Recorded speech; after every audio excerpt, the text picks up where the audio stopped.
सभी बच्चों को नमस्ते, गुड इवनिंग। क्या हाल चाल है सभी का।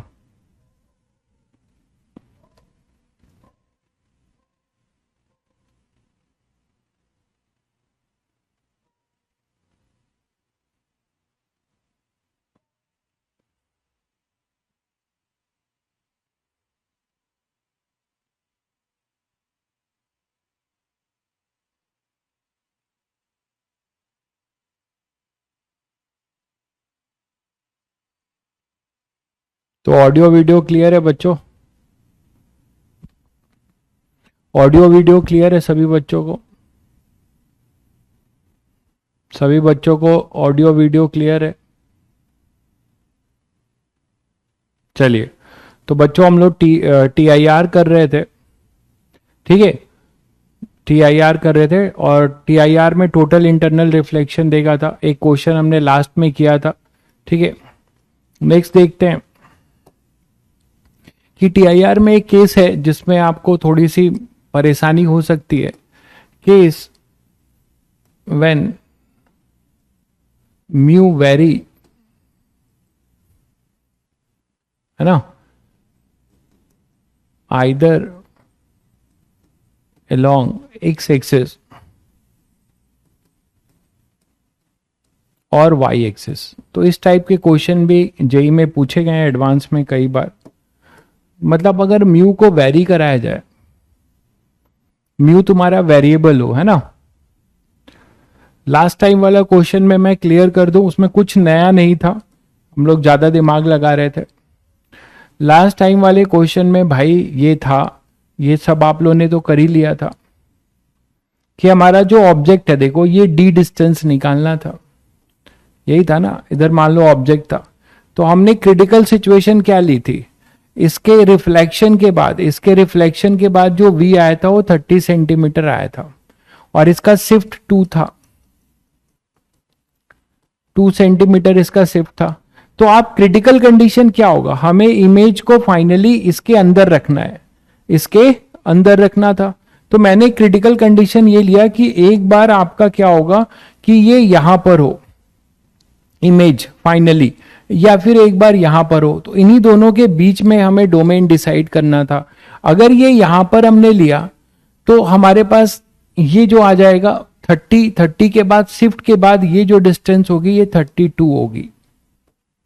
ये तो सबको याद आ रहा होगा कि फाइनल इमेज जो आ रही थी रिफ्लेक्शन के बाद वो 30 थी, और उसके बाद जो है कहीं पे यहां पर आई होगी 30, और वहां से ये along the incident ray, reflection की इंसिडेंट रे इधर ही है, तो ये यहां से शिफ्टिंग ली होगी। तो इसके बाद और कुछ ज्यादा अगर इसको मैं इधर कर दूं तो ये बाहर चली जाएगी, है ना।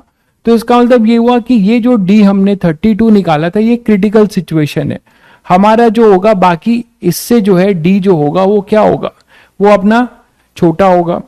डी हमने डिस्टेंस जो ली थी, मतलब डी जो होगा वो लेस देन 32 होगा। एक सिचुएशन हमने क्या लिया था कि अब दूसरी कंडीशन ये ले लेंगे, यहां पे नहीं, इस ये वाला केस था जब हम इसको यहां मान रहे थे, यहां पे।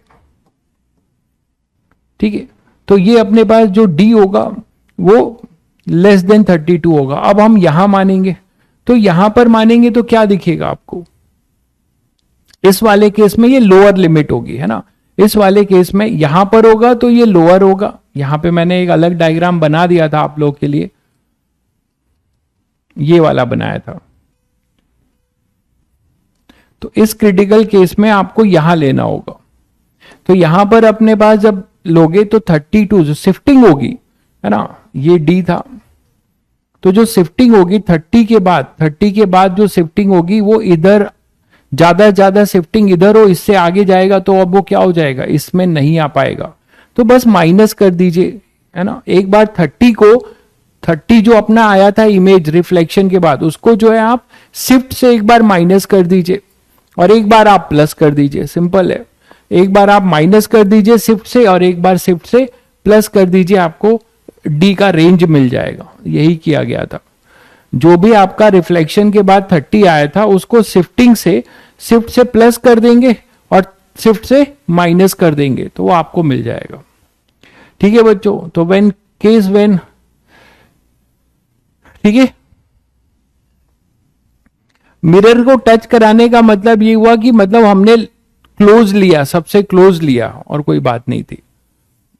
तो when you vary either along axis और y एक्सिस, देखो इसमें अप्रोच क्या होगा ऐसे क्वेश्चंस में, आपको एक जनरल अप्रोच पहले बता दूं कि मान लो म्यू वेरी कर रहा है as a function of y है, म्यू जो है अपना फंक्शन ऑफ y है, ठीक है। अगर म्यू अपना फंक्शन ऑफ y है तो आप क्या बोलोगे कि आपने देखा था कि स्नेल्स लॉ जो अप्लाई किया था फॉर ए पैरेलल इंटरफेस, बहुत सारे पैरेलल इंटरफेस के लिए आपने स्नेल्स लॉ में क्या सीखा था कि आप इनिशियल से फाइनल डायरेक्टली स्नेल्स लॉ लगा सकते हो।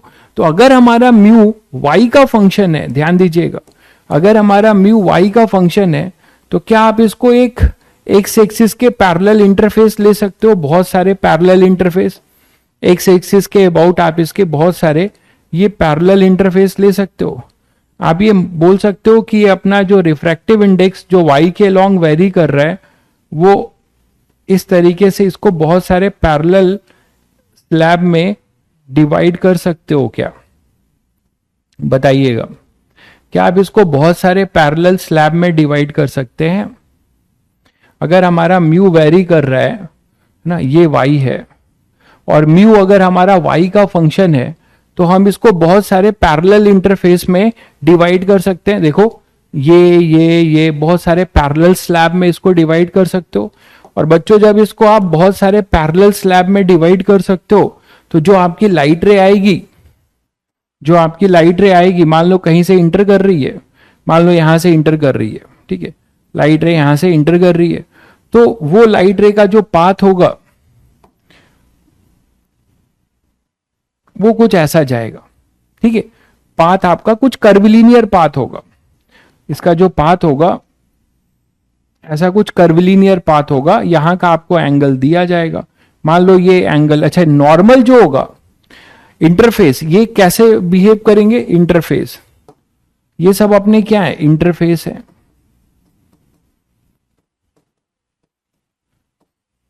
एलोंग क्या होगा, एक्स एक्सिस है ना। तो y एक्सिस के लॉन्ग अगर ये बोर्ड है, इसके लॉन्ग ये ऐसे वेरी कर रहा है, म्यू आपका y एक्सिस के लॉन्ग वेरी कर रहा है, तो ये सब आपके क्या हो जाएंगे, parallel slab just like a interface, ठीक है। तो आपको पता है कि आप यहां से लेके यहां से यहां के बीच में डायरेक्ट स्नेल्स लॉ लगा सकते हो, है ना। यहां से यहां के लिए आप डायरेक्ट स्नेल्स लॉ लगा सकते हो। तो आप यहां पे बोल सकते हो कि आपका जैसे यहां पे लाइट रे आई, कोई आपको एंगल दिया जाएगा, ये एंगल आपको दिया जाएगा कोई भी,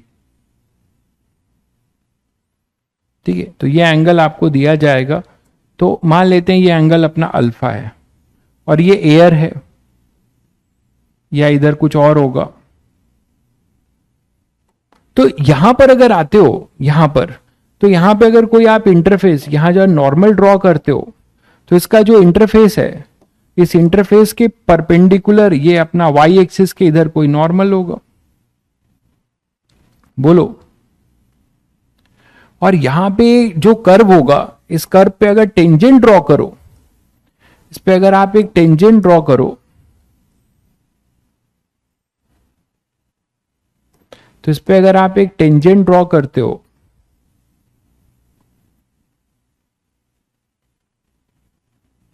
तो ये टेंजेंट कुछ ऐसा होगा, बताइए, ठीक है। और ये जो है कोऑर्डिनेट, अगर यहां से बात करो तो ये एक्स कोऑर्डिनेट है,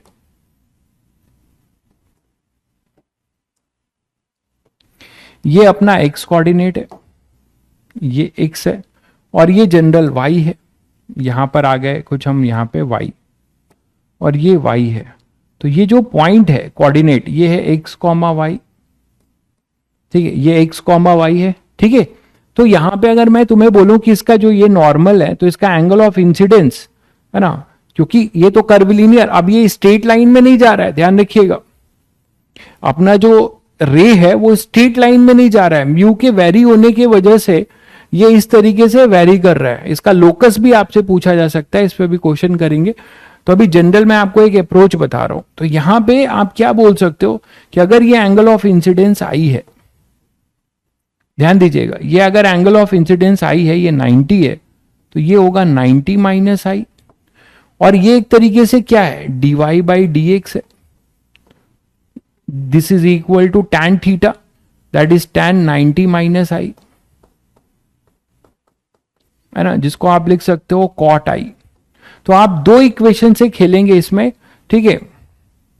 क्या कि एक तो म्यू साइन थीटा, मान लो अगर ये अल्फा होगा, ये यहां पे आप यहां से जो एंगल ले रहे हो ये एंगल अपना अल्फा होगा, तो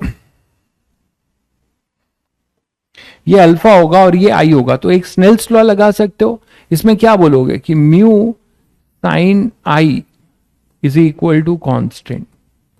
एक तो ये हेल्प लोगे, मतलब आप कहीं पे यहां से लेके यहां के बीच में आप स्नेल्स लॉ लगा सकते हो. मतलब ये भी बोल सकते हो कि म्यू एट वाई, देखो आप यहां से डायरेक्ट स्नेल्स लॉ अगर लगाना चाहो तो क्या लिखोगे, यहां का कुछ म्यू होगा, मान लीजिए यहां का म्यू अपना कुछ ओरिजिन है, तो यहां का म्यू ओ बोल रहा हूं, या एयर हो सकता है, ठीक है.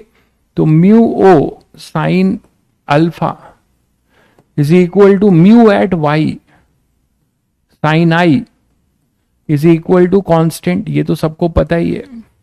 मतलब डायरेक्ट इन पैरेलल स्लैब से मैं एक, जहां से पार्टिकल, जहां से ये लाइट रे इंटर कर रही है इस वेरिएबल मीडियम में, वहां से यहां के बीच में मैं डायरेक्ट लगा सकता हूं assume to be parallel slab. इसको हम क्या मान सकते हैं, इसको ये भी लिख दूं, assume to be parallel slabs, ऐसे मान सकते हो. कर्व मैंने ट्रेस कुछ दिया नहीं है, मैंने जस्ट ऐसे ट्रेस कर दिया कि हमें पता है वो कर्व लीनियर होगा, फंक्शन निकालेंगे अभी कुछ दिया होगा तो, ठीक है. तो ये मैंने कर्व मतलब ऐसे ही लिया है आपको समझाने के लिए, तो पता है कि वो स्ट्रेट नहीं होगा, कर्व लीनियर ही होगा, तो मैंने जस्ट एक ले लिया है. तो एक इक्वेशन आप ये यूज कर सकते हो, है ना. दूसरी इक्वेशन आप ये यूज कर सकते हो कि tan थीटा, देखिए ये तो लिख दिया है मैंने, वही है dy by D X is equal to tan 90 minus theta equal to cot theta या कॉट आई, ठीक है. तो यहां से आप देखो, आपको मान लो म्यू एज ए, दो टाइप के सवाल होते हैं. अगर आपसे आपको कर्व दिया होगा तो म्यू पूछेगा, अगर आपको कर्व अगर दिया होगा तो म्यू पूछेगा, और अगर कहीं आपको म्यू दिया होगा तो आपसे लोकस या कर्व पूछेगा, दोनों में से कोई भी. तो वो यहां पे आप निकाल सकते हो. साइन आई को कॉट आई के साथ रिलेट कर सकते हो ट्रायंगल बना के, है ना. साइन आई को कॉट आई के साथ रिलेट कर सकते हो ट्रायंगल बना के, और यहां पुट कर सकते हो. तो ये दो इक्वेशन हमारे काम की हैं. अभी क्वेश्चन में और क्लियर होगा. दूसरा केस ये हो सकता है कि अपना जो है mu as a function of X हो, करना यही है बस. अब अंतर क्या होगा, म्यू जो है फंक्शन ऑफ एक्स है, मतलब आपकी जो रिफ्रैक्टिव इंडेक्स है वो इसके लॉन्ग वेरी कर रही है. तो अब आपका जो स्लैब होगा वो वर्टिकल होगा, जो आप स्लैब कंसिडर करोगे वो स्लैब आपका वर्टिकल होगा. तो आप इसमें बहुत सारे स्लैब कंसिडर कर सकते हो वर्टिकल.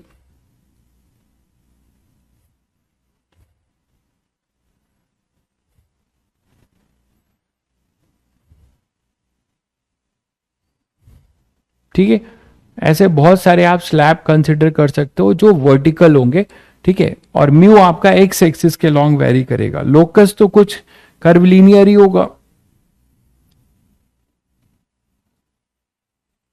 इस तरीके से, ठीक है.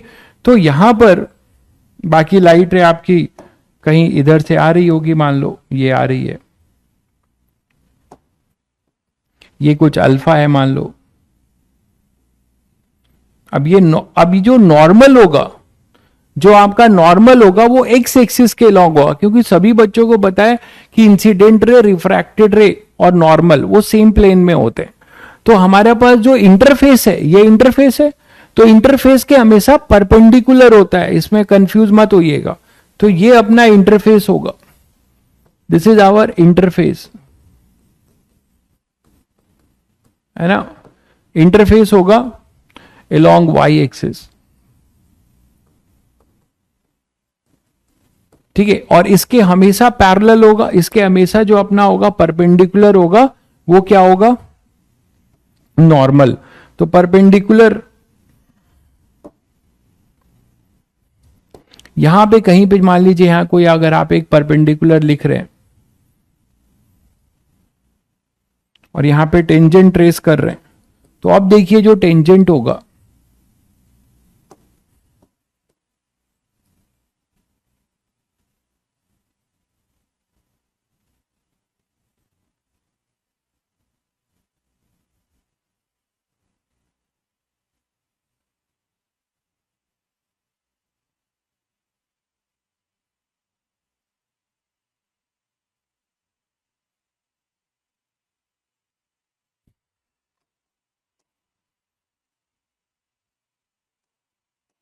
तो ये जैसे आपने ये अपना नॉर्मल है, एक्स एक्सिस के लॉन्ग आपका नॉर्मल होगा कहीं यहां पर,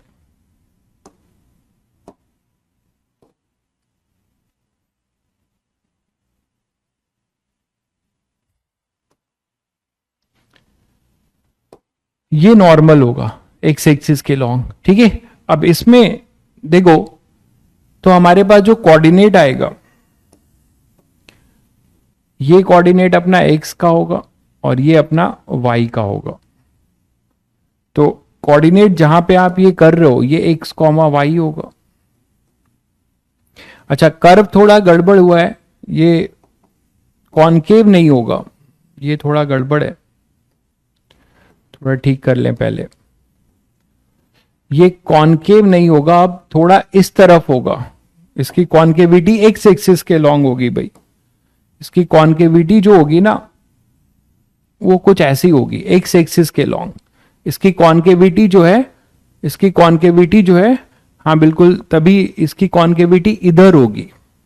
ठीक है, तो इसकी कॉनकेविटी कुछ इधर होगी और यहां पर अब आप टेंजेंट ड्रॉ करेंगे नॉर्मल अपना कोई भी लेकर। तो जैसे ये अपना नॉर्मल है और कोई आपने यहां पे टेंजेंट ड्रॉ किया किसी भी एक्स एक्सिस पे, मान लीजिए आपने यहां पे कर दिया,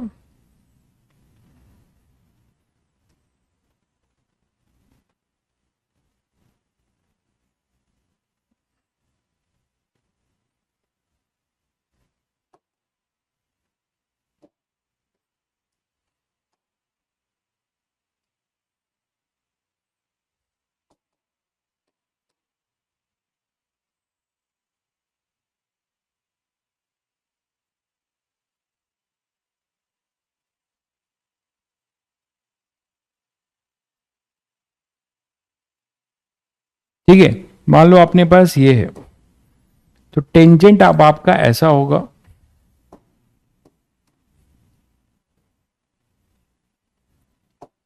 तो देखो यहां पे कहीं पे बाकी सब वही रहेगा। कोई भी अगर आप कोऑर्डिनेट लेते हो यहां पे, जैसे यहां टेंजेंट मान रहे हो,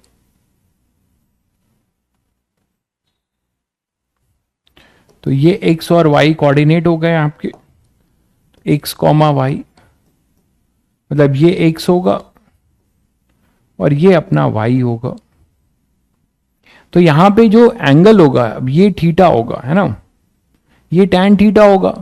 तो यहां से नॉर्मल से जो एंगल होगा वो देखो क्या होगा, नॉर्मल आपका क्या होगा, नॉर्मल इसी डायरेक्शन में होगा, ये नॉर्मल होगा।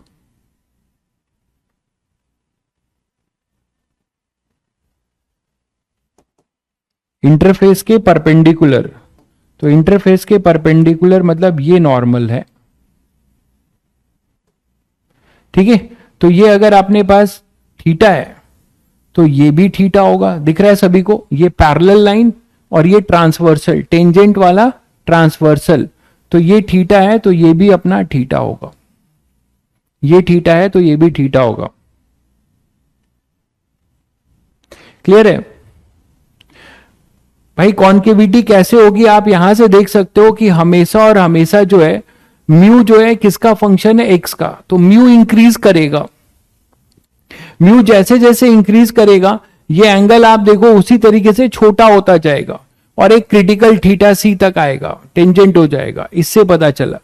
तो ये अपने पास अगर थीटा हो गया तो बस अब यहां से अब आप कर सकते हो कि ये थीटा है ये भी थीटा होगा, तो आप dy बाई डी एक्स, यहां पे एक इक्वेशन तो वही रहेगी, mu at y into sine i, इसका नॉर्मल जो होगा, नॉर्मल से ये जो एंगल बना रहा है टेंजेंट, ये है आपका आई, ये टेंजेंट है, ये नॉर्मल है, तो ये आई होगा। ठीक है, ये अपने पास आई होगा।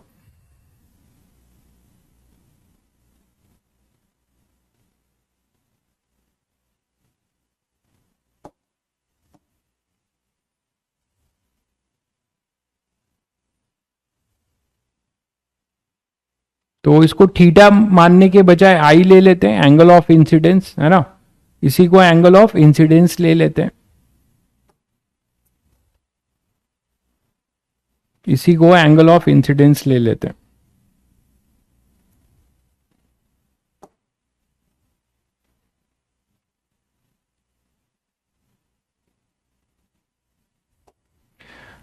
तो ये अपने पास जो होगा, ये टेंजेंट है और ये नॉर्मल है इस तरह, तो ये हमने आई लिया है। ठीक है, तो ये भी अपना थीटा की जगह पे आई कर लो इसको। तो यहां पे अब आप mu i into sine i is equal to mu O, यहां पे ओ है मान लो, तो म्यू ओ साइन अल्फा, एक तो इक्वेशन ये लिख सकते हो, और दूसरा tan I equal to D Y by D X, यहां कॉट नहीं होगा, tan I equal to D Y by D X, direct tan I होगा, जो एंगल नॉर्मल से होगा वही टेंजेंट का एंगल होगा।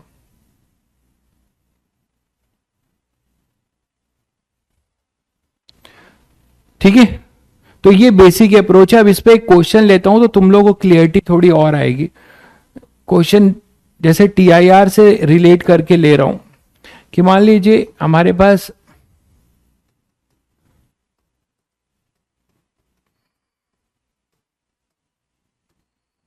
कोई हॉट समर डे है जिसमें कि टेम्परेचर आपका जो है चेंज हो रहा है, और आपकी जो ग्राउंड से जो एयर है वो गर्म हो रही है ना, और उसका टेम्परेचर चेंज हो रहा है, तो म्यू भी चेंज होगा। तो in hot summer day if refractive index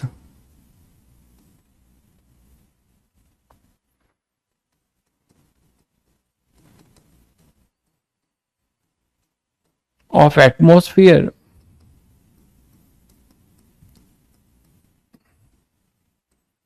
vary as mu equal to under root 1 plus by, mu is equal to under root 1 plus by, और ये म्यू नॉट कोफिशिएंट में भी कुछ कांस्टेंट ले लेते हैं, mu is equal to mu naught 1 plus by where y is height from ground।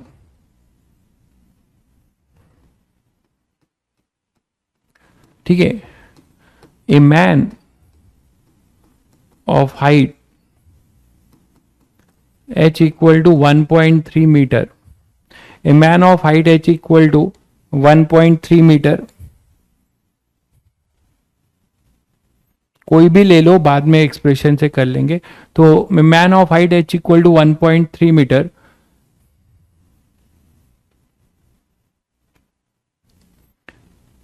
Is standing on the ground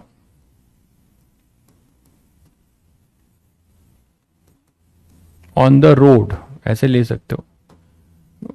find the distance from man up to which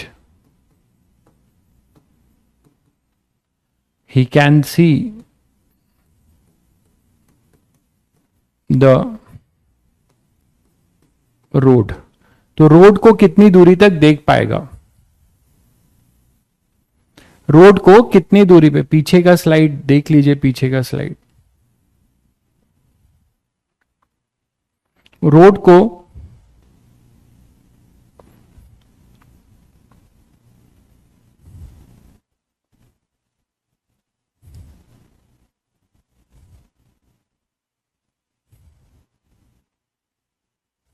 clear हो गया।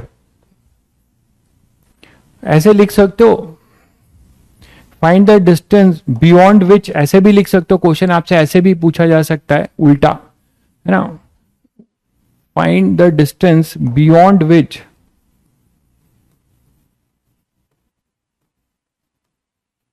Man cannot see any point या image on the road, any point on the road.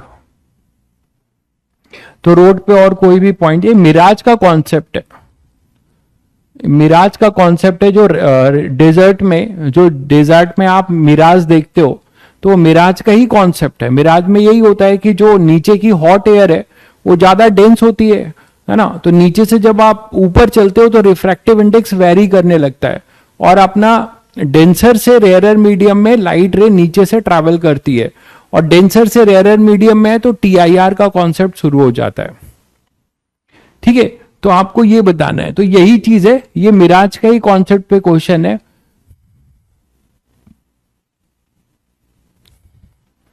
अरे आप वही रहने दो मेरे भाई, आप क्यों लिख रहे हो, दोनों का अंग्रेजी का मतलब वही है, आप क्यों उसको लिख रहे हो। मैंने कैनॉट लिख दिया, वो कैन होगा, बात वही है, कहां तक देख पाएगा और कहां तक नहीं देख सकता, बात तो बराबर है ना।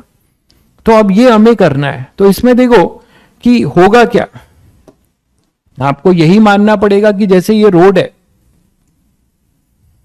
ना, तो इस रोड में आपको क्या करना पड़ेगा, ग्रेजिंग, रोड के एकदम रोड वाले, ये जो रोड है, रोड के लेवल से आपको क्या करना पड़ेगा, मैन की हाइट कहीं यहां पर होगी 1/3, मैन यहां खड़ा होगा, तो रोड के नीचे से ये यहां से ये जो लाइट यहां से निकलेगी धीरे धीरे धीरे धीरे इसके आई पर आएगी, तो धीरे धीरे जब इसके आई पे आएगी और म्यू वेरी कर रहा होगा, तो ऐसे करके रे जो है इस तरीके से होगी, है ना।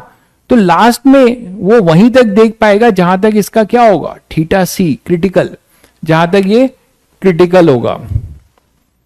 ठीक है, तो अब क्या हो जाएगा यहां से कि इसके लिए हम ग्रेजिंग मानेंगे, है ना, ग्रेजिंग इंसिडेंस मानेंगे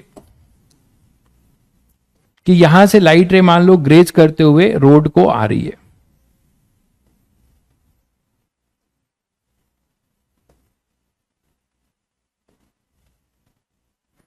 और ग्रेज करती हुई ये ऊपर उठेगी,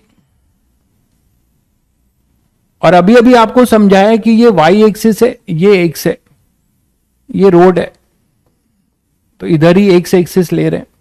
तो अभी जैसे जैसे उठेगी यहां पर कहीं पे आप ये मान सकते हो ना, यहां पे कहीं पे इंटरफेस होगा मैन के हाइट के बराबर। ठीक है, तो मैन के हाइट के बराबर यहां पर अपने पास क्या होगा, यहां पे उसका आई होगा, मैन का जो आई होगा, आप कहीं बोल सकते हो कि यहां पर मैन का आई होगा जिसको देख रहा होगा। तो ग्रेजिंग का जो ये इंटरफेस होगा, बाउंड्री, वो यही होगी, है ना।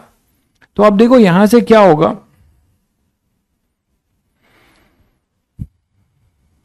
लोअर से डेंसर में जा रहा है, फंक्शन के अकॉर्डिंग कैसा जा रहा है, लोअर से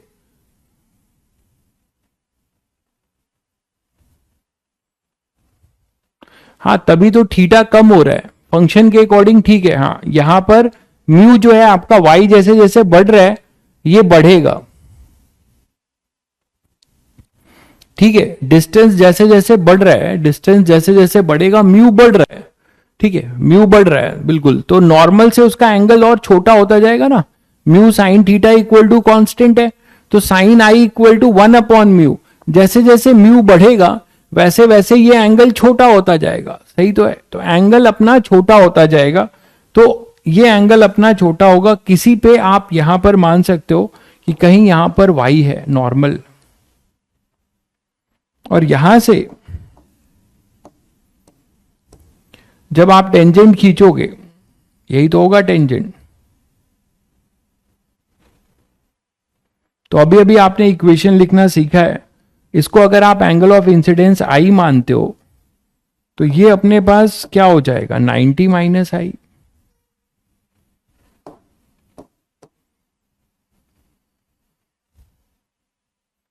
ये हो जाएगा अपने पास 90, और ये हो जाएगा 90 माइनस आई। बोलो, तो एक इक्वेशन यहां पे क्या लिख सकते हो आप, यहां पे स्नेल्स लॉ लिख सकते हो। यहां पे जो अपने पास है पहले 90 था और यहां का म्यू कितना है, y 0 करो तो म्यू जो है म्यू नॉट है।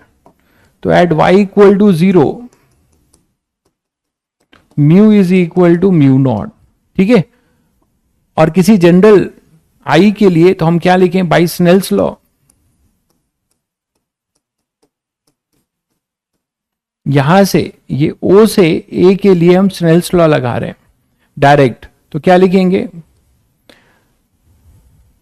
1 into mu not sine 90 that is equal to mu at y into sine i. और म्यू एट y हमें पता है वो कितना है, तो यहां आएगा mu not equal to mu y sine i. ठीक है, अब देखो यहां पे तुम्हें म्यू दिया है, ठीक है। उल्टा पूछ रहा है आपसे, म्यू दिया हुआ है और आपको x और y, मतलब इसका y as a function of x निकाल लें, हम लोकस निकाल लें इस कर्व का, इस कर्व का हम y as a function of x निकाल लें, तो हमें अगर ये y होगा तो हमें ये x पता चल जाएगा कि कितनी दूरी तक वो देख पाएगा, ठीक है। तो उस x में से फिर ये कुछ माइनस करेंगे, तो यहां से हमारे पास पहले हम y as a function of x निकालने की कोशिश करेंगे। तो dy बाई dx जो कि tan 90 माइनस आई होगा, दैट इज cot i, ठीक है। ये अपने पास होगा cot i। तो dy बाई dx हम लोग यहां से एक बार निकाल सकते हैं, dy बाई dx एक बार निकालिएगा, स्क्वायर करके निकालिएगा, या साइन आई आप यहां से निकाल लो। साइन आई देखो क्या आ रहा है, इससे साइन आई आ जाएगा तो टेन आई आ जाएगा ना, ये कॉट आई आ जाएगा। तो साइन आई आएगा mu naught upon mu I, और this is mu naught upon mu naught under root 1 plus B Y, that is 1 upon under root 1 plus B Y. तो ट्रायंगल यूज कर लो,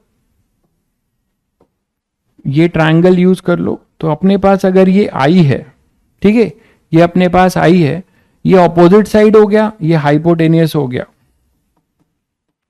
तो बचेगा क्या, बी वाई बचेगा, under root B Y. देखो इससे इसको स्क्वायर करोगे, इसका स्क्वायर माइनस दिस स्क्वायर का अंडर रूट, तो हमारे पास अंडर रूट बी वाई बचेगा। तो एक तरीके से हमारे पास कॉटाई क्या आ जाएगा, यहां से कॉटाई आ जाएगा under root B Y.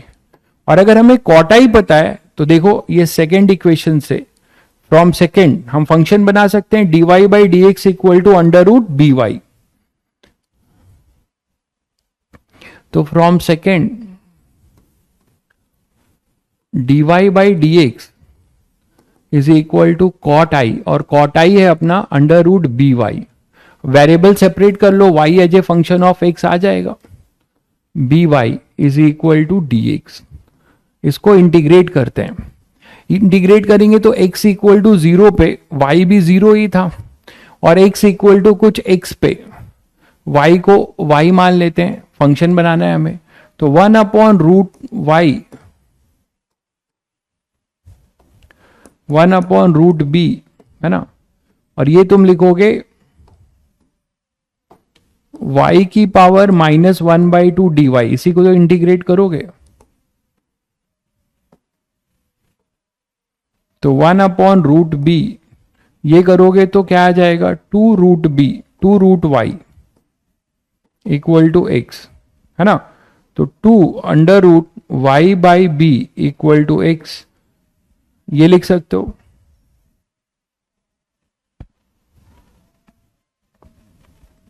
Clear है बच्चों?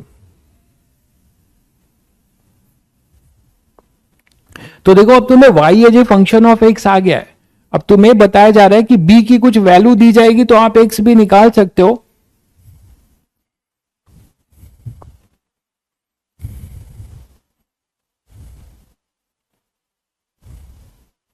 b की आपको वैल्यू दी जाएगी तो आप ये निकाल सकते हो ना। तो मिल तो अब आपको क्या करना है, x चाहिए आपको, तो x यहां से अब आप निकाल लोगे, और वो जो x होगा वो उतनी डिस्टेंस पे वो जो है उसको देख पाएगा। शायद समझ में आ गया होगा सभी को। तो यहां पे मैं एक तरीके से आपको म्यू दिया था as a function of Y, आपने लोकस निकाल दिया, ठीक है। TIR का देखिए यहां पर हमने बस ये किया है कि जो भी मैन का जो हाइट होगा, अब हमें वाई दिया है, मैन का हाइट अगर h आपको दिया होगा, देखिए वाई आपको दिया है तो आप x निकाल लोगे ना, y के रिस्पेक्ट में x क्या होगा, y के रिस्पेक्ट में वो कितनी दूरी तक देख पाएगा वो अब आप निकाल सकते हो कि कितने जोन तक देख पाएगा। तो आपको y दे दिया होगा, y आपको 1.3 मीटर है, और मान लो आपको b भी दे दिया जाए, है ना, b भी आपको दे दिया जाए तो आप इजिली जो है x निकाल सकते हो। b भी अगर आपको दे दिया जाए तो आप इजिली x निकाल सकते हो। तो शायद सब लोग समझ गए होंगे, x यहां से आ जाएगा।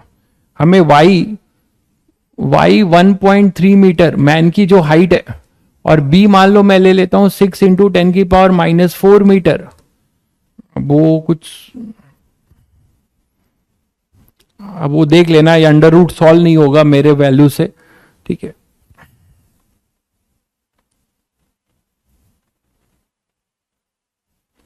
तो ऐसे ही रहने देता हूं, यहां से आप x निकाल लोगे, ठीक है। हमें ये मिल गया तो हम यहां से y और b गिवन होगा तो आप x निकाल सकते हो। यहां से हम x हम फाइंड कर लेंगे।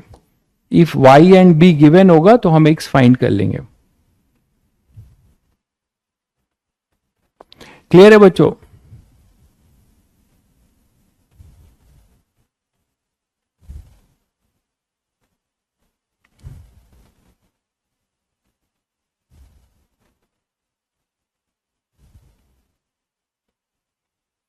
कर्व ट्रेसिंग का यार मैंने आपको बता रखा है कि कर्व ट्रेसिंग में आपको यही ध्यान रखना है कि जिधर म्यू बढ़ेगा कॉन्केविटी उधर होगी, जिधर म्यू बढ़ेगा कॉन्केविटी आपकी उधर जाएगी। क्योंकि ये बहुत सिंपल बात है भाई, देखो कि म्यू इक्वल टू साइन आई। तो अगर म्यू1 जो भी आप स्नेल्स लॉ लिखोगे तो इसका जो रिफ्रैक्टिव इंडेक्स होगा mu Y sine I equal to constant. तो साइन आई जो होगा वो c अपॉन म्यू आई होगा कि नहीं, जैसे जैसे म्यू बढ़ेगा साइन आई कम होगा। तो इतनी मैथ्स तो आती है ना भाई कि अगर कॉन्केव होगा तो टेंजेंट खींचती, यहां देखो मैक्सिमम है, यहां म्यू सबसे कम है, तो यहां पे अपने पास ये 90 डिग्री पे है, और उसके बाद धीरे धीरे धीरे धीरे आपका आई छोटा होता जाएगा, आपका छोटा जो आपका आई जो है छोटा होता जाएगा। इसीलिए कॉन्केविटी हमेशा हम उधर देते हैं जिधर म्यू वेरी करता है। क्लियर है? तो ये अब सबको क्लियर हो गया होगा इस टाइप के क्वेश्चन। तो ये क्वेश्चन मैंने तुम्हें कराया जब आपको म्यू दिया था और आपको लोकस निकालना था। आप अभी इतना सोचिए कि आपको ये मैन हाइट वाला मैं हटा ही देता हूं, ये मैन हाइट वाला हटा देता हूं ग्रेजिंग इंसिडेंस लेके, और आपको लोकस पूछ लेता हूं। तो क्योंकि मैंने वैल्यू नहीं दी हुई है तो बेटर है कि आपको ये दिया हुआ है, ये भी हटा दे रहा हूं, ठीक है। इफ रिफ्रैक्टिव इंडेक्स, जिन्होंने लिख लिया है और रहने दीजिए, इफ रिफ्रैक्टिव इंडेक्स और एटमॉस्फेयर वेरी एज दिस, है ना, तो आपको बताना है कि y as a function of x, find y as a function of x। तो एक तो ये पार्ट हो गया, ठीक है, आपको एक ये पार्ट मिल जाएगा। चलिए अगर मैं आपसे उल्टा पूछता हूं, अब मैं आपको लोकस दे रहा हूं, उल्टा पूछ रहा हूं, देखिएगा अब मैं आपसे ये पूछ रहा हूं कि आपको लोकस मैं दे रहा हूं और आप मुझे बताओ कि इसका mu as a function of x या mu as a function of y आपको बताना है। ग्रेजिंग इंसिडेंस के लिए दे रहा हूं, देखिए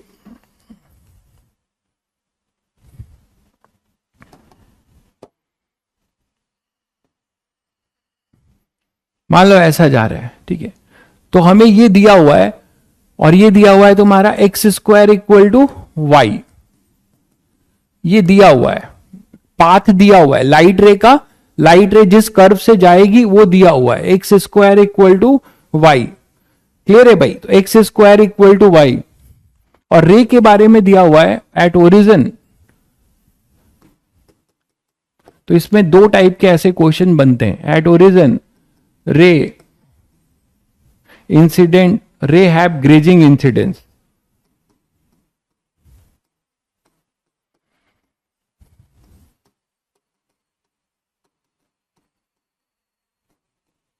रे have grazing incidence, at origin रे हैव ग्रेजिंग इंसिडेंस। ग्रेजिंग का मतलब ये एंगल जो है जस्ट इधर है, बहुत छोटा है ना, ग्रेज कर रहा है, मतलब आप नियर अबाउट इसको क्या मान के चलेंगे, 0 डिग्री, ठीक है, ये नियर अबाउट आप इसको ग्रेजिंग है, मतलब ये ऐसे जा रहा है, ये चीज बहुत छोटी है, ये इंटरफेस के साथ ही है, ठीक है, तो ये ग्रेजिंग इंसिडेंस है। Ray have a grazing incidence. Ray follow a parabolic path,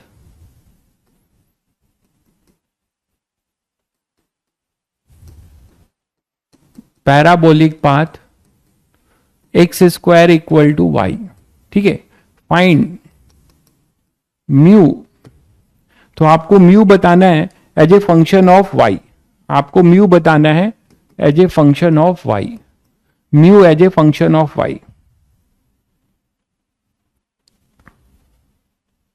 तो म्यू आपको as a function of Y बताना है। तो देखो जो ग्रेजिंग इंसिडेंस है लिख दिया है, तो आपको ग्रेजिंग लेके चलना है। मैं अगर इसको ना भी बनाता, ये बस ये बताया है कि कभी बना हो, कभी एग्जाम में मान लो ऐसा बना हो, तो यहां एंगल मत ढूंढने लगना, यहां पे ग्रेजिंग लिख दिया है, मतलब ये जस्ट इसका टेंजेंट है, आप इसको 0 मान के चलोगे, यहां पर आई 0 मान के चलोगे, तो सभी बच्चे अब बहुत आसानी से क्वेश्चन कर सकते हैं, ठीक है। इंटरफेस किधर मानोगे, इंटरफेस आपका जो है वाई के लिए पूछा है,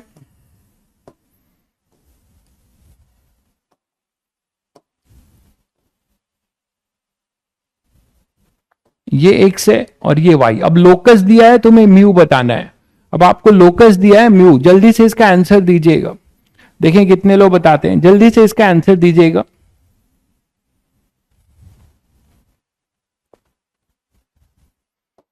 जल्दी से इसका आंसर बताइएगा। तो यहां पे कहीं पे टेंजेंट ले लोगे, और टेंजेंट लेने के बाद ये एंगल ऑफ इंसिडेंस होगा, ये नॉर्मल होगा अपना, है ना, तो ये एंगल ऑफ इंसिडेंस होगा, तो ये 90 माइनस आई होगा, ठीक है। तो दो इक्वेशन बताया था लिखने के लिए, एक ओ से ए के पे स्नेल्स लॉ लिख दो, Snell's law from O to A, तो Snell's law from O to A, O पे तो आप ग्रेजिंग ले रहे हो, एट ओ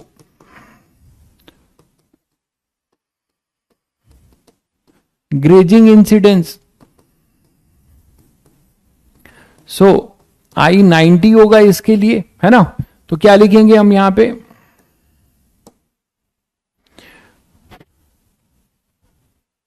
और इधर अपने पास म्यू जो होगा, म्यू अपना 1 होगा, ये एक्स और वाई में वेरी कर रहा है ये पाथ, इधर इधर अपने पास एयर है, ठीक है, इधर म्यू है जो वेरी कर रहा है, तो 1 into sine 90 is equal to mu at Y into sine i, यही तो लिखोगे। और साइन आई कैसे निकालते हैं, dy बाई डी एक्स वाले से, dy by D X equal to tan 90 minus i equal to cot i, याद आ रहा है सभी को। तो बस अब यहां से आपको म्यू निकालना है as a function of Y, और यहां से dy बाई डी एक्स देखो निकल रहा है from the equation of curve,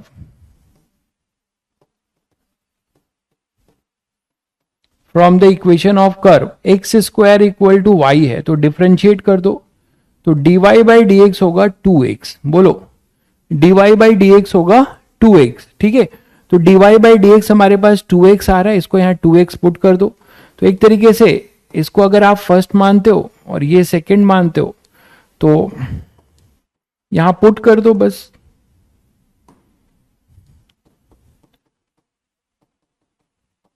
तो फर्स्ट में पुट करोगे तो कॉट आई मिल जाएगा, है ना, तो कॉट आई हमारे पास आ जाएगा 2x। तो ट्रायंगल बनाकर ये अगर आई है और कॉट आई बोला है 2x है, मतलब ये 2x होगा, ये 1 होगा, तो ये कितना होगा 4x स्क्वायर प्लस 1, तो साइन आई कितना हो जाएगा, साइन आई हो जाएगा 1 upon under root 4x square plus 1, देखो ठीक है बच्चों। तो अब यहां से अपने पास आ जाएगा 1 is equal to mu I sine I, sine I 1 upon under root, ये तो x का फंक्शन आ रहा है। खैर अभी मैं जनरल म्यू लिख देता हूं, हमें नहीं पता हो किसका फंक्शन है, बाद में अपने जरूरत के अकॉर्डिंग कर लेंगे। तो 4x square plus 1 into mu, तो हमें म्यू जो मिलता है as a function of x मिलता है, ये आएगा mu as a function of x। ये भी पूछा जा सकता है, आपसे पूछा गया है y, तो कोई दिक्कत नहीं है, एक्स स्क्वायर को y पुट कर लेंगे, तो म्यू y जो होगा, mu as a function of y भी हम निकाल सकते हैं लोकस का हेल्प लेके, 4y प्लस 1 अंडर रूट, तो ये हो जाएगा mu as a function of y। तो उल्टा आपसे पूछा गया, तो यहां 2 क्वेश्चन बनते हैं इस फॉर्म में। ठीक है बच्चों, तो 2 क्वेश्चन अपने पास बनते हैं, या तो आपने पास लोकस दिया हो, है ना, रे का लोकस दिया हो और आपसे म्यू पूछे, या आपको म्यू दिया है और आपसे म्यू दिया होगा और आपसे क्या पूछ ले, ये पूछ ले, लोकस पूछ ले, उल्टा। ठीक है, तो शायद सभी लोग कर लेंगे अब। चलिए, तो ये क्वेश्चन था एक प्लेन रिफ्रैक्शन के लिए। अब बात बढ़ते हैं आगे, रिफ्रैक्शन फ्रॉम कर्व सरफेस।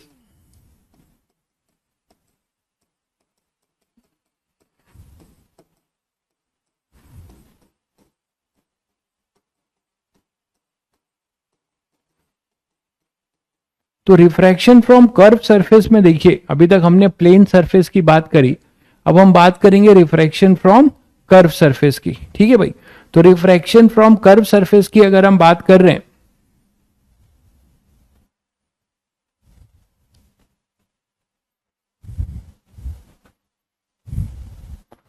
तो रिफ्रैक्शन फ्रॉम कर्व सरफेस में देखिए क्या होगा,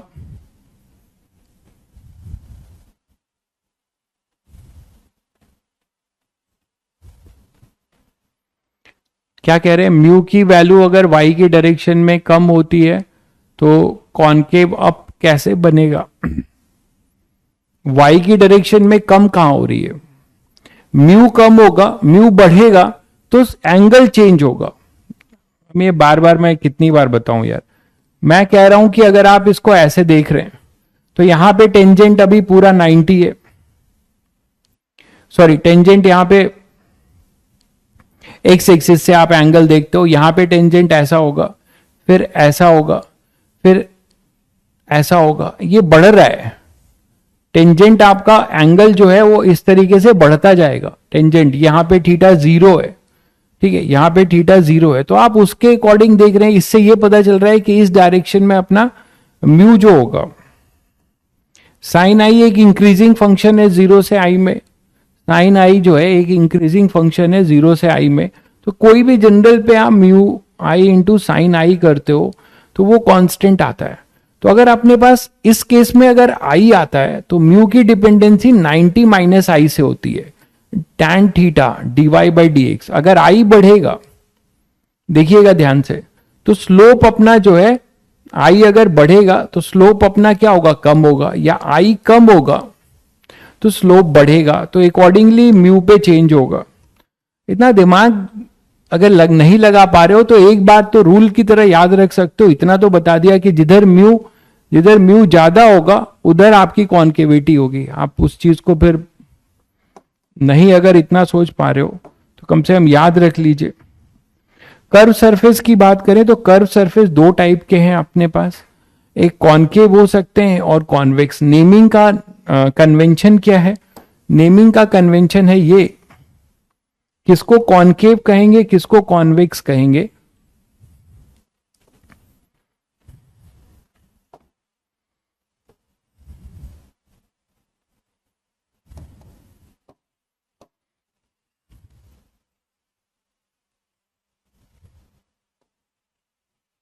ठीक है, तो इसमें कुछ बेसिक बातें वो आपको पहले से ही पता है कि ये अपना पोल हो जाएगा, ये सेंटर ऑफ कर्वेचर हो जाएगा। किसको कॉन्वेक्स कहेंगे किसको कॉनकेव। देखिएगा, जिधर रेयरर होगा नेमिंग के लिए, if rarer at convex side then convex refracting surface। तो नेमिंग रेयरर को देखकर होती है इसमें, ठीक है। तो जिधर आपका रेयरर को देखिए, रेयरर के साइड अगर अपना कॉन्वेक्स है तो कॉन्वेक्स रिफ्रैक्टिंग, अगर रेयरर के साइड कॉनकेव है, ठीक है, तो अपने पास क्या होगा, concave. If rarer at convex side then convex refracting surface.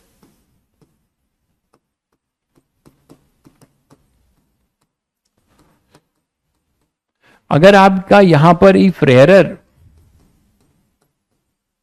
Eight concave side then concave refracting, तो ये नेमिंग का रूल है।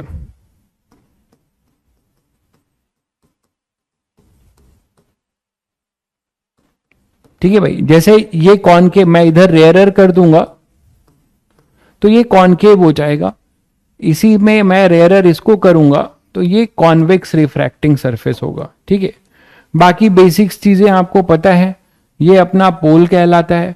और इस ग्लास स्फेयर को कंप्लीट करोगे तो इसका जो सेंटर निकल के आएगा जहां पर, वो सेंटर ऑफ कर्वेचर होगा। This is your centre of curvature, ये सब तो पता है सभी को।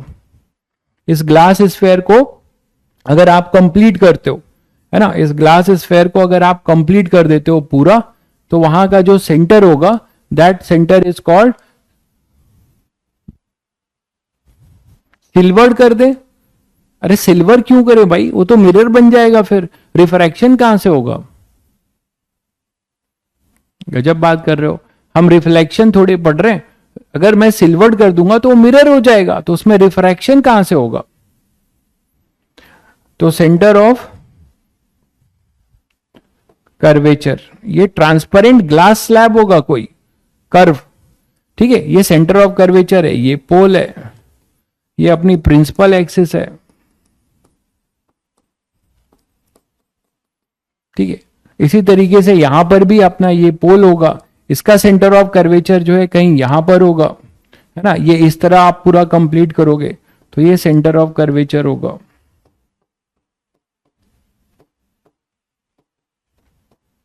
ठीक है, तो सेंटर ऑफ कर्वेचर, इसकी दूरी जो होगी वो सभी बच्चों को पता है, वो क्या होगी, आर होगी।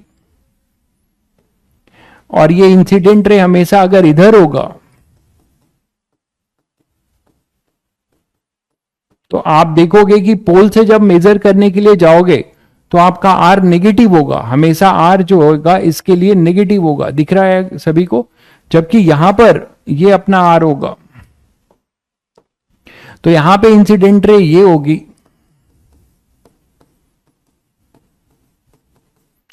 तो इसको मेजर करने के लिए पोल से जाओगे तो अपना आर यहां पर क्या होगा, पॉजिटिव होगा। पोल से इंसिडेंट रे के अलोंग जाओगे तो ये पॉजिटिव होगा। क्लियर है बच्चों। तो अब धीरे धीरे जो है हम कर्व सरफेस की ओर बढ़ रहे हैं। अब चलिए ये बेसिक बातें, इसका फॉर्मूला जानते हैं पहले कि इसका फॉर्मूला क्या होगा। तो किसी एक के लिए मैं कर दे रहा हूं, दोनों के लिए ट्रू है इक्वली, आप दोनों कर सकते हैं। और उसकी लिमिटेशन क्या होगी ये भी जानना जरूरी है। तो देखिए,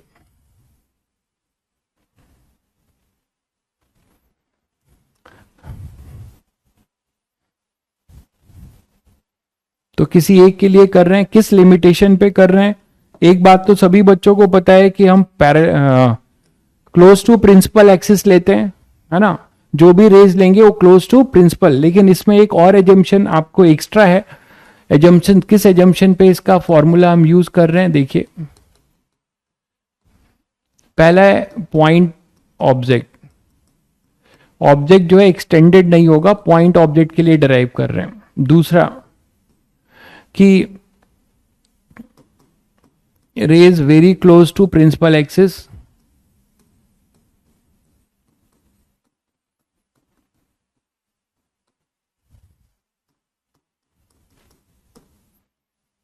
angle of incidence,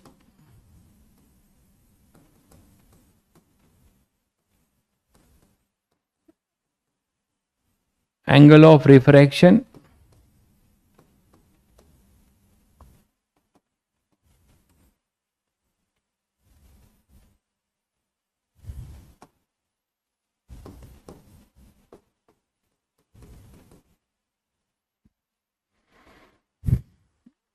very small लेंगे। वेरी स्मॉल का ये मतलब है कि tan i approximately equal to sin i approximately equal to i लेंगे। इसी तरह tan r approximately equal to sin r, ये एजम्पशन पे ही बेस्ड है फॉर्मूला, ये इज इक्वल टू r लेंगे। तो ये एजम्पशन हम यहाँ पे यूज करेंगे डेरिवेशन में। बिल्कुल पैरेक्सियल रेज लेंगे। तो यहाँ पे अब मान लीजिए एक रे डायग्राम आपको सजेस्ट कर रहा हूं, उसी से क्वेश्चन कर रहे हैं। यहाँ पे कहीं पे ऑब्जेक्ट ले लेते हैं। अब तो कोई लाइट रे इधर से आ रही है मान लीजिए, तो उसके बाद ये क्या होगा, बेंडिंग टुवर्ड्स द नॉर्मल होगा, क्योंकि डेंसर में जा रही है, आप रेयरर से डेंसर की तरफ जा रहे हैं। ये नॉर्मल है अपना, जो सेंटर ऑफ कर्वेचर है, इससे पास होगा।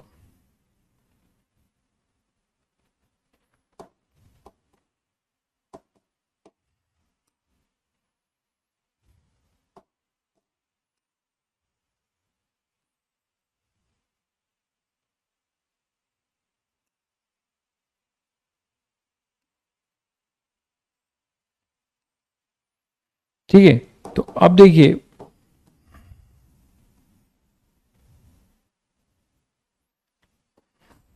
इसको बेंड करा दिया,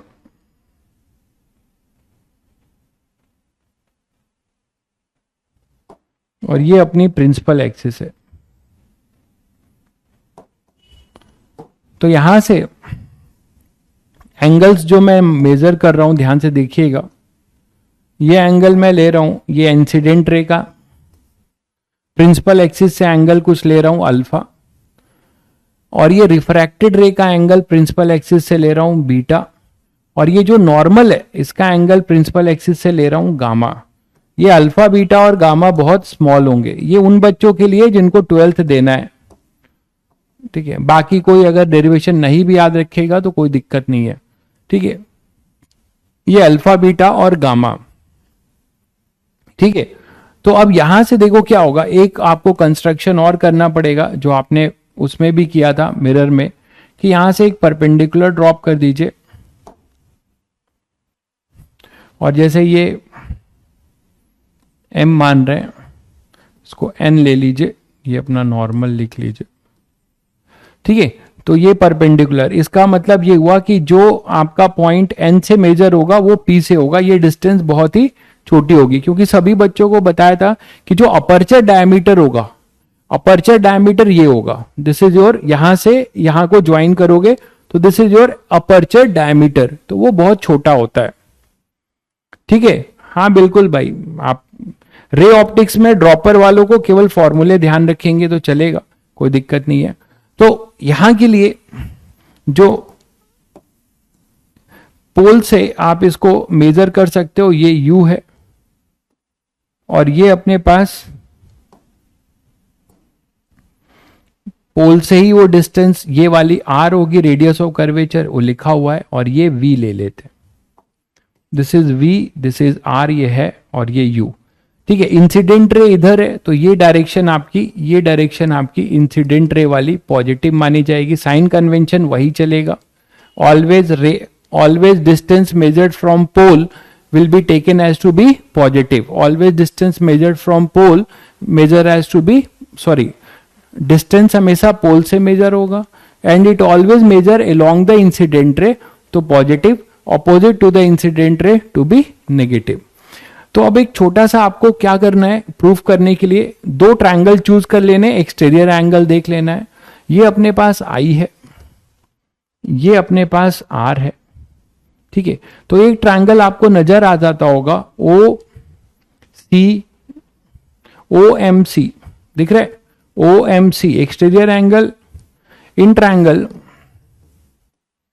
OMC दिख गया सभी बच्चों को। This exterior angle I is equal to alpha plus gamma, तो I is equal to alpha plus gamma, ये सभी बच्चों को दिख गया भाई, I is equal to alpha plus gamma, ठीक है। दूसरा एक ले सकते हैं ट्रायंगल MN, और ये नहीं लिखा है मैंने, इसको आप D ले लीजिए। तो in triangle MND, in triangle M N D, ठीक है। एम एन डी ट्राइंगल में आपको क्या दिखता है, gamma is equal to R plus beta, gamma is equal to R plus beta. तो यहां से हम आर निकाल सकते हैं, गामा माइनस बीटा। तो हमें आई पता है, हमें आर पता है, तो अब हम एक स्नेल्स लॉ लगा सकते हैं, ठीक है। स्नेल्स लॉ यूज कर लीजिए। तो बाई स्नेल्स लॉ, ठीक है, डेंसर इस वाले को मैं म्यू1 बोल रहा हूं और इसे म्यू2 बोल रहा हूं। ये अपना ऑब्वियसली रेयरर है और ये डेंसर है, तभी बेंडिंग टूवर्ड्स है। तो हमारे पास आ जाएगा mu one sine i is equal to mu two sine r. अभी अभी ये जंक्शन आपने पढ़ा कि साइन आई को हम टेन आई लिख सकते हैं और इक्वल टू इस ट्रायंगल से आप टेन आई निकाल सकते हो। देखो इस ट्रायंगल से टेन आई निकाल सकते हो, टेन आई नहीं मतलब गामा बीटा और अल्फा, ये भी मैं यही लिख दूं तो बेटर रहेगा। इस ट्रायंगल से, in triangle M N P M O N tan alpha is equal to M N upon U. In triangle M N D tan beta is equal to M N upon में v। और in triangle M N C tan gamma equal to M N upon में r। दिख गया सभी बच्चों को, ठीक है। अबे ऐसा कमेंट ना दो यार, बड़ा शर्म आ रहा है, ऐसा कमेंट दे रहे हो। तो आर अपने पास क्या हो जाएगा, ये आ जाएगा, ठीक है। अब इसको एक काम करो, इसमें अच्छा ये देखो जितने भी tan अल्फा है इसको आप अप्रोक्सीमेटली, अल्फा बहुत स्मॉल है तो साइन अल्फा भी लिख सकते हो, tan बीटा को साइन बीटा भी लिख सकते हो, या आई लिख सकते हो। ये हटा दो, आप सीधे सीधे tan अल्फा को अप्रोक्सीमेटली अल्फा लिख सकते हो, tan बीटा को बीटा लिख सकते हो और tan गामा को अप्रोक्सीमेटली गामा लिख सकते हो। बोलो बच्चों। तो बस अब यहां पे अल्फा बीटा गामा में रिलेशन कौन बताएगा, ये स्नेल्स लॉ। इसको हम क्या लिखेंगे, म्यू1 आई इज इक्वल टू म्यू2 आर, है ना। साइन आई को आपने लिख दिया आई और साइन आर को लिख दिया आर। क्लियर है। टैन थीटा साइन थीटा आप जो पढ़ते हो लिमिट में आप पढ़ते हो ना एक्सपेंशन, टैन और साइन का जो एक्सपेंशन है वो थीटा से शुरू होता है, तो आप थीटा रख देते हो और थीटा स्क्वायर बाय फैक्टोरियल आपका क्या हो जाता है, वो गायब हो जाता है। तो अब म्यू1 आई को आप क्या लिख सकते हो, ये मैं बस उन्हीं बच्चों के लिए कर दे रहा हूं जिनको भाई अल्फा प्लस गामा बोर्ड देना है,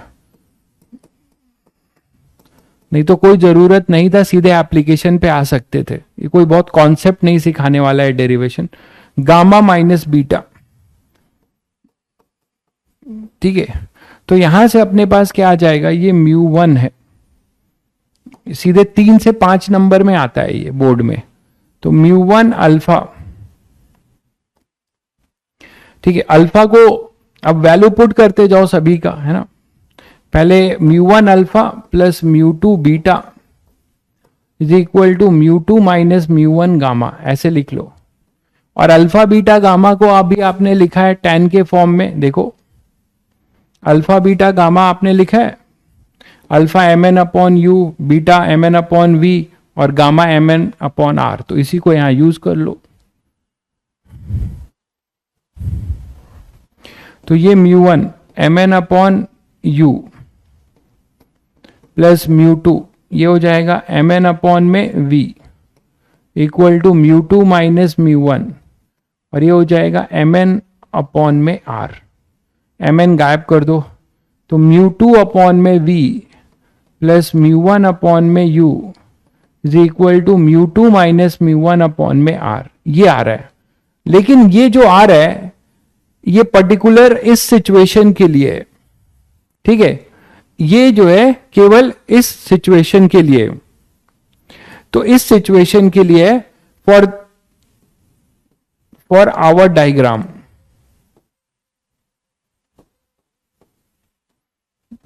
अब इसको जनरलाइज करते हैं। जनरलाइज करने के लिए क्या करते हैं, साइन कन्वेंशन यूज करते हैं कि हर मिरर कॉन्वेक्स कॉनकेव किसी रिफ्रैक्टिंग सरफेस के लिए यूज हो और अपने किसी सिचुएशन के लिए। तो बाय साइन कन्वेंशन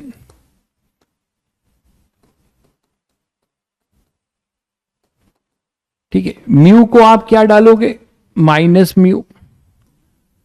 क्यों, क्योंकि जब आप इसको मेजर करने के लिए जाओगे, देखो तो इंसिडेंट रे से पोल से जाओगे अपोजिट डायरेक्शन में, तो म्यू नेगेटिव होगा, आर पॉजिटिव होगा और वी पॉजिटिव होगा। ये सभी को क्लियर है। इंसिडेंट रे इधर है, तो पोल से जब इसको मेजर करने के लिए जाओगे तो आर और वी पॉजिटिव होगा और यू अपना नेगेटिव होगा। तो इसको आप वी को आप प्लस वी डालोगे और आर को अपना प्लस आर डालोगे। जब आप ऐसा करोगे तो यहां पे फॉर्मूला चेंज होगा, mu two by V minus mu one by U is equal to mu two minus mu one by R. तो ये आपका जनरल रिजल्ट है और इसे आपको ध्यान रखना है बस, जिसमें तुम्हें यह ध्यान रखना है कि अननोन को छोड़कर बाकी कोई भी वैल्यू साइन के साथ पुट होगी। Put known value with sign, unknown value अपने आप साइन के साथ आएगी। तो put known value with sign.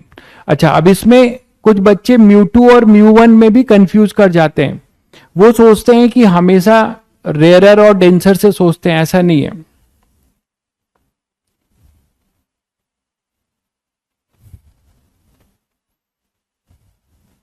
ठीक है, तो रेयरर डेंसर नहीं सोचना है, तुम्हें क्या सोचना है कि कौन म्यू टू होगा कौन म्यू वन।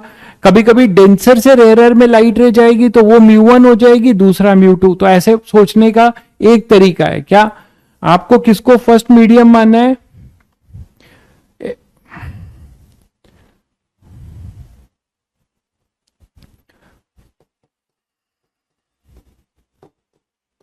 फर्स्ट मीडियम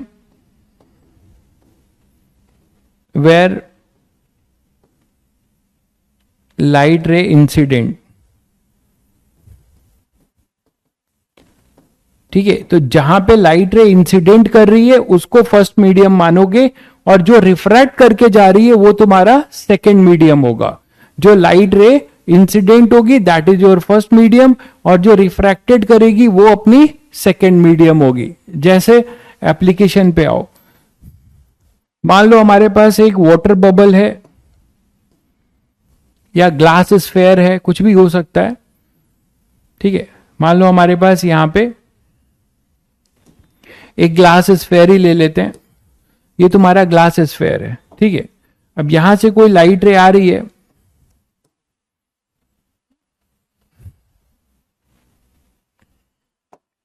ये अपने पास एयर है और लाइट रे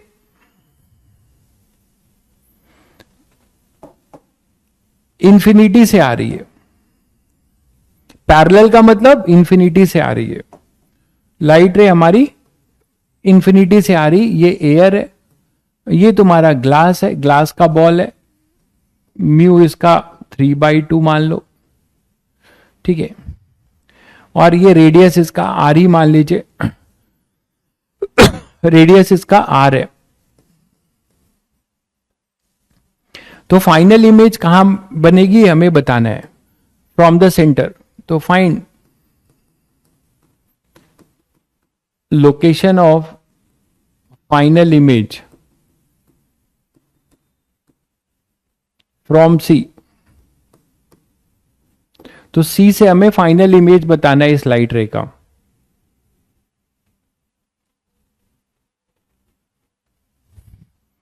खूब मौज ले रहे हैं भाई हमारी, मतलब इतनी मौज ना लो यार, चलो पढ़ाई कर लो। तो यहां से अपने पास ये लाइट रे इधर है, तो ये सभी को पता है कि U जो है इंफिनिटी से आ रही है, तो यहां पर U क्या हो जाएगा, इंफिनिटी। अब देखो क्या हुआ, क्या होगा एक्चुअली, यहां पे ये नॉर्मल हुआ होगा, आपको रे डायग्राम वेग्राम नहीं बनाना है, आपको सीधे सीधे दो रिफ्रैक्शन होगा। क्या क्या होगा उसके लिए फॉर्मूला यूज कर देना है। एक हमारे पास होगा फ्रॉम एयर टू ग्लास, तो पहला हमारे पास है रिफ्रैक्शन फ्रॉम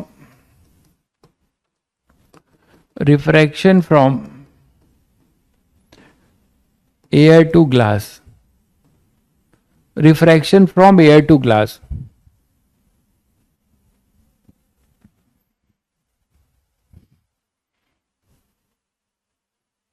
सक्षम भाई मेरी मौज ले रहे हैं, बड़े स्मार्ट लग रहे हो, शाहरुख खान फेल है, ये है वो है।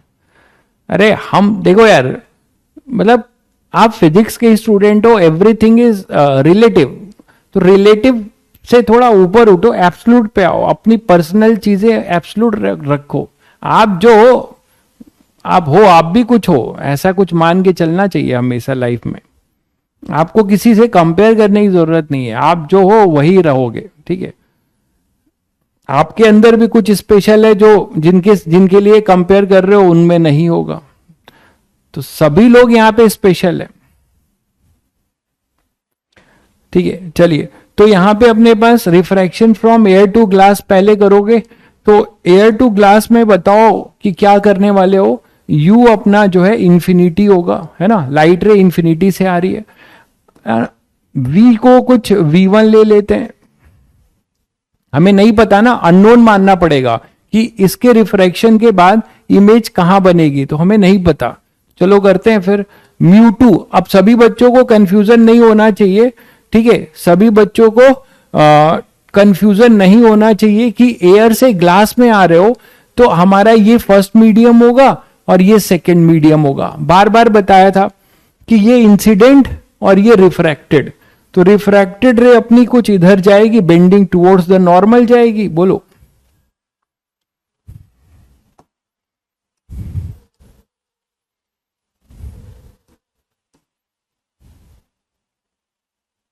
तो बेंडिंग टुवर्ड द नॉर्मल जाएगी, तो बेंडिंग टुवर्ड द नॉर्मल जाएगी।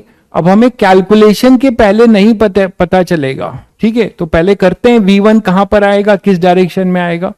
तो हम लिखेंगे μ2, ठीक है बच्चों। μ2 क्या लिखोगे, μ2 इज योर 3/2, क्योंकि आपका एयर फर्स्ट मीडियम है, ग्लास सेकेंड मीडियम है, एयर टू ग्लास में जा रहे हो, तो 3/2 μ2।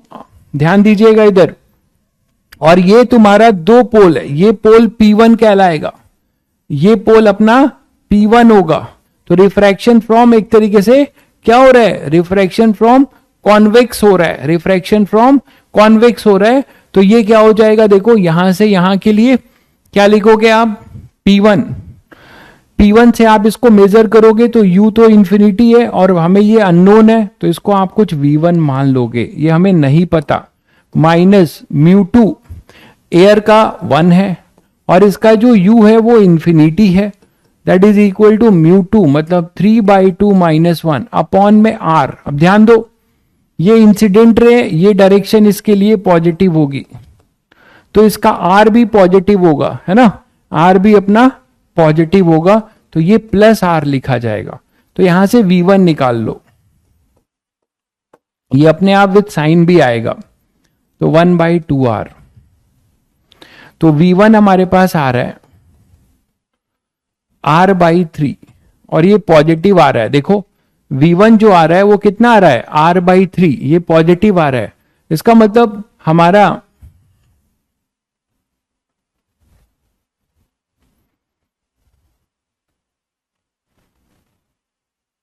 V1 आ रहा है R/3, तो ये तो पोल से मेजर करेंगे ना। ऐसा क्यों आ रहा है, कुछ गड़बड़ है क्या, देखो जरा, V1 R/3 क्यों आ रहा है,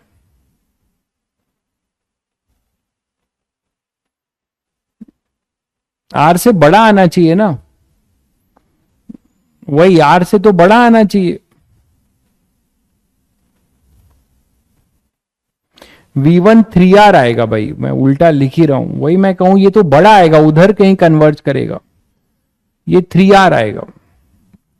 इसका ये मतलब हुआ कि लाइट रे, आप देखो इसको मैं कैलकुलेट करने के बाद ऐसा गेस करके रे डायग्राम बना रहा हूं, बिना कैलकुलेशन के कुछ नहीं बोल पाऊंगा।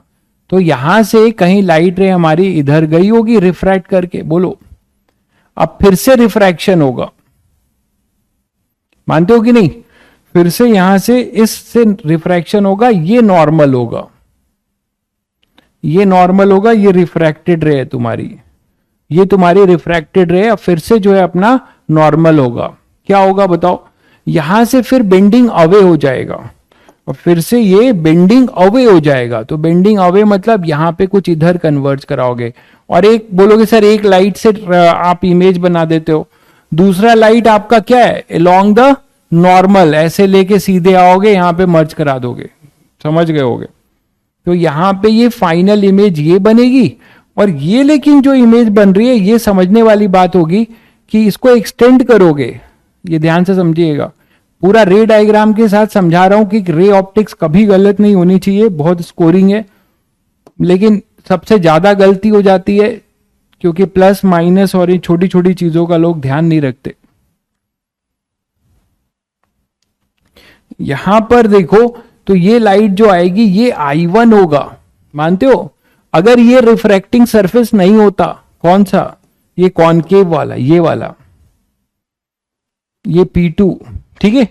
तो अगर ये रिफ्रैक्टिंग सरफेस नहीं होता, ये वाला रिफ्रैक्टिंग सरफेस नहीं होता, तो ये लाइट रे जाके यहां पे इमेज बना देती और ये इमेज तुमने कहां से निकाला है? पोल से, ये भी ध्यान रहे। ये इमेज जो तुम्हारा है, जो भी आप रिफ्रैक्शन कर रहे हो, ये हमेशा पोल से होगा। जिस कर्व सरफेस से रिफ्रैक्शन लिख रहे हो उसके पोल से डिस्टेंस मेजर होगा, ठीक है? तो यहां पर अपने पास क्या होगा? ये डिस्टेंस I1 जो तुमने अभी निकाल लिया है, ये है 3R, ये है तुम्हारा V1। Now this I1 acts as a virtual object, ये I1 जो होगा एक्स एज ए क्या होगा? देखिए ये इंसिडेंट रे यहां पे सिम्स टू कन्वर्ज है, तो when incident ray seems to converge तो आप क्या बोलोगे? It will behave as a virtual object for second refracting surface. तो आप बोल सकते हो कि I1 acts as a virtual object for second refracting surface. और सेकेंड में कौन फर्स्ट होगा, कौन सेकेंड? कमेंट करके बताओ, सेकेंड में कौन? सेकेंड रिफ्रैक्टिंग सरफेस मतलब from glass to air, glass to air. तो ग्लास टू एयर में इंसिडेंट कौन है? This is your incident ray, this refracted ray is incident ray for second refracting surface. तो ये इंसिडेंट है, तो ये इसके और इसमें ये फर्स्ट होगा और ये सेकेंड होगा, समझ गए? ग्लास टू एयर में ग्लास फर्स्ट होगा अब और एयर सेकेंड। कोई बच्चा अगर डेंसर और रेयरर याद रखता है तो ब्लंडर कर जाएगा। There is no denser and rarer concept for first and second, कोई ऐसा नहीं है, ठीक है? इसीलिए आपको एक क्वेश्चन करा रहा हूं, बाकी सिंगल रिफ्रैक्शन तो आप कर ही लेंगे। तो ग्लास टू एयर अगर है तो glass is our now first medium and refraction कहां हो रहा है? एयर में। तो रिफ्रैक्शन हो रहा है एयर में तो वो सेकेंड मीडियम है, इंसिडेंस हो रहा है ग्लास में तो वो फर्स्ट मीडियम है, शायद समझ गए होंगे। तो इसके लिए करते हैं, इसके लिए अब आप करोगे तो इसके पोल से ये डिस्टेंस कितना होगा ये निकालना पड़ेगा तुम्हें। इसके पोल से ये ऑब्जेक्ट डिस्टेंस, ये ऑब्जेक्ट डिस्टेंस हो जाएगा और ये कितना हो जाएगा? R। देखो ये 2R है, ये 3R है, तो इसका ऑब्जेक्ट डिस्टेंस हो जाएगा R, ठीक है? तो I1 will be acts as a object, R is the radius भाई, R आपका रेडियस है, इस ग्लास स्फेयर बॉल का रेडियस है। तो अब इसके लिए क्या बोलोगे? 1 है ना, ये अपना सेकेंड मीडियम होगा और ये फर्स्ट मीडियम होगा। तो आप लिखोगे 1 अपॉन, इसका फाइनल इमेज कहां है नहीं पता, तो V माइनस 3/2 अपॉन में इसका ऑब्जेक्ट डिस्टेंस, इसका ऑब्जेक्ट डिस्टेंस पोल से लिखा जाएगा और वो R होगा। अब साइन कन्वेंशन देखिए, इसके लिए भी ये साइड पॉजिटिव होगा क्योंकि इसके लिए इंसिडेंट रे इधर है, तो पोल से इधर जाएंगे तो ये पॉजिटिव होगा। तो ये एक तरीके से इसके लिए ऑब्जेक्ट डिस्टेंस होगा।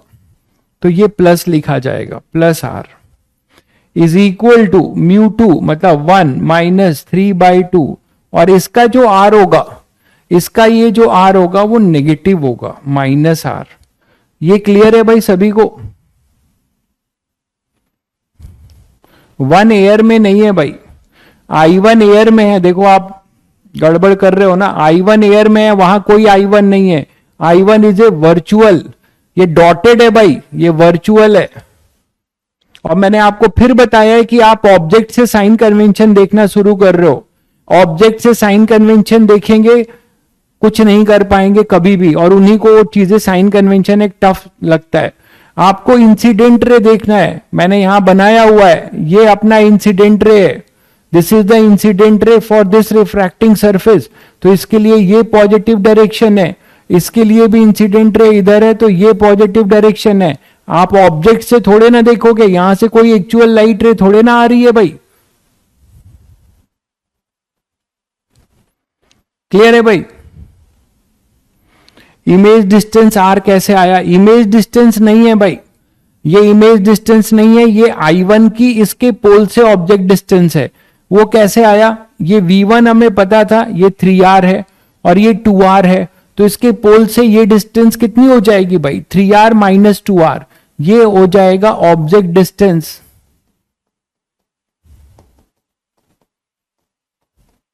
For second refracting surface.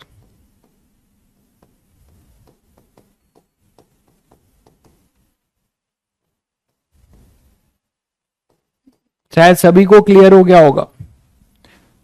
ठीक है, चलिए, तो ये अब ऑब्जेक्ट डिस्टेंस हो जाएगा। तो अब हम ग्लास से एयर के लिए ये ऑब्जेक्ट डिस्टेंस है, इमेज डिस्टेंस हमें नहीं पता, ये है इमेज डिस्टेंस, ये हमें निकालना है, इसी को हमने v माना है, ये हमें चाहिए, तो हमें ये चाहिए, तो ये यहां से निकाल लीजिए।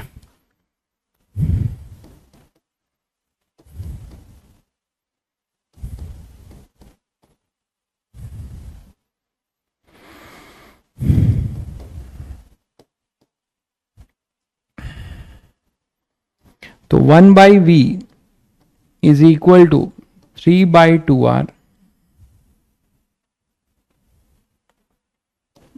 प्लस 1/2r, तो ये 4/2r, इट इज 2/r, तो v आ जाएगा r/2, v आ जाएगा r/2। और ये कहां से है?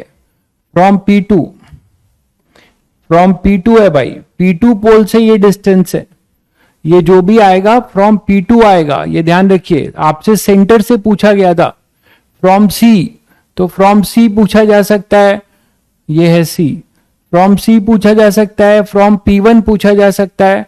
तो आप C से बताओगे तो क्या हो जाएगा? r/2 plus r, that is 3r/2। तो from C I is equal to 3r/2, है ना? ये तो पोल से होगा, ये पोल P2 से, सब लिख दिया है। ठीक है, तो आंसर जो होगा वो 3r/2 होगा। आंसर जो होगा वो अपना कितना होगा? 3r/2। क्लियर है बच्चों? एक क्वेश्चन और ले लें भाई, रुकोगे थोड़ी देर? एक क्वेश्चन और ले लें, रुकोगे? मतलब 10-15 मिनट रुकना पड़ेगा। एक क्वेश्चन और ले लेते हैं, ठीक है? मतलब रिपीटर वालों के लिए थोड़ी सी कष्ट की बात हो सकती है। एक क्वेश्चन और ले लेते हैं, जैसा बोलिए। चलिए एक क्वेश्चन ले लेते हैं, चलो। अब नेक्स्ट एक क्वेश्चन है, इसी को थोड़ा सा चेंज कर दे रहे हैं।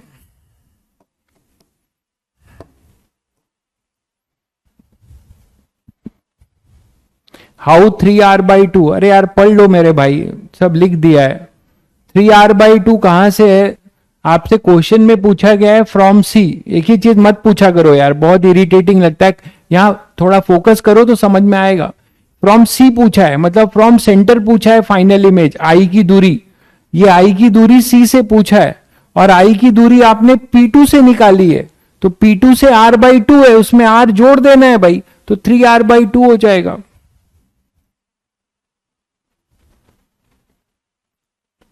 रहने दो सबको, चलो रहने देते हैं जब, ठीक है, क्योंकि वो अच्छा क्वेश्चन बनेगा, सिल्वरिंग कर रहा हूं, चलो कल करते हैं, कोई दिक्कत नहीं है, ठीक है। चलिए फिर आज के लिए इतना ही बच्चों, फॉर्मूला रिवाइज करके एक बार आ जाना। अब आप लोग जो है पीवाईक्यू सॉल्व कर सकते हो केवल रिफ्लेक्शन का और प्लेन मिरर का।